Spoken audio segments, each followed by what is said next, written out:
Day 95 of the Day English Speaking Challenge. The difference between fluency and confidence. In the past, I used to think that this is something different, like both these terms should be intertwined. They shouldn't be the same kind of things when it comes to language. So that's why whenever I met people and they judging me as someone who could to speak English fluently, I used to, let's say, refuse the idea. I often, or perhaps I always refuse the idea. And then I tried to I was searching for the difference. Or perhaps I was trying to understand both terms. And then suddenly I realized that it could be intertwined. Like for the confidence, it was like how we carry ourselves with self-reliance, and then we believe in our, ability, our own ability, that it could look like we speak naturally, flowingly, and it made people, drawn into your aura that they believe you speak fluently in the language. And apparently it could be, considered as, fluency in stage of basic stage. And then for the fluency, it divided into three stages. First, it would be basic. The second one, it could be professional.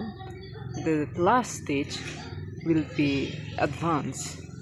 And for the basic and then professional, perhaps people, we still could consider someone else fluently speaking in a certain language because they look confident, they seem to know how to, let's say, express themselves in a language.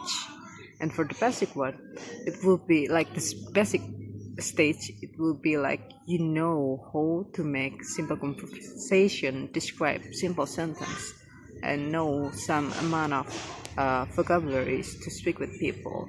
And then for the professional one, it will be like you have a much broader vocabularies, and then a specific target, topics that you would like to talk. Some kind of, uh,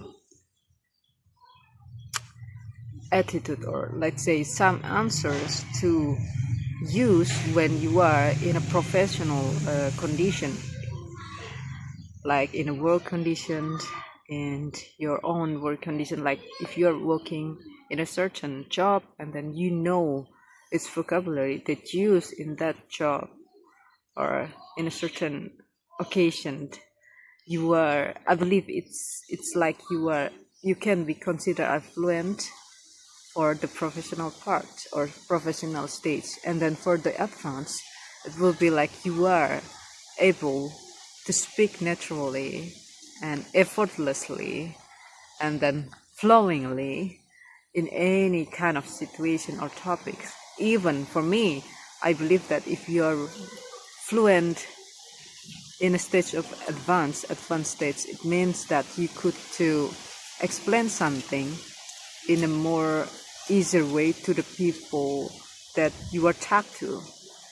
Like for example, if you think someone who talked to you were having, let's say, less vocabulary than yours, or let's say didn't have uh, the same stage of fluency, you could to try to explain them in an easier way, and you have the ability to talk about any topics.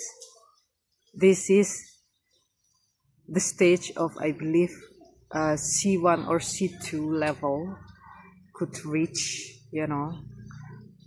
and that's why, like, I used to think that the fluency on this stage, advanced stage, was the kind of fluency that you could to judge people as someone who was, let's say, fluent in a language, but apparently it's not. And I'm happy because I believe next time I should to just whenever I felt like I could to talk to people easier, and then they tried to compliment myself about my English, I could speak fluently. I believe I need just to accept them and say thank you, and you should as well. That's the difference. I hope you enjoy the video, and bye.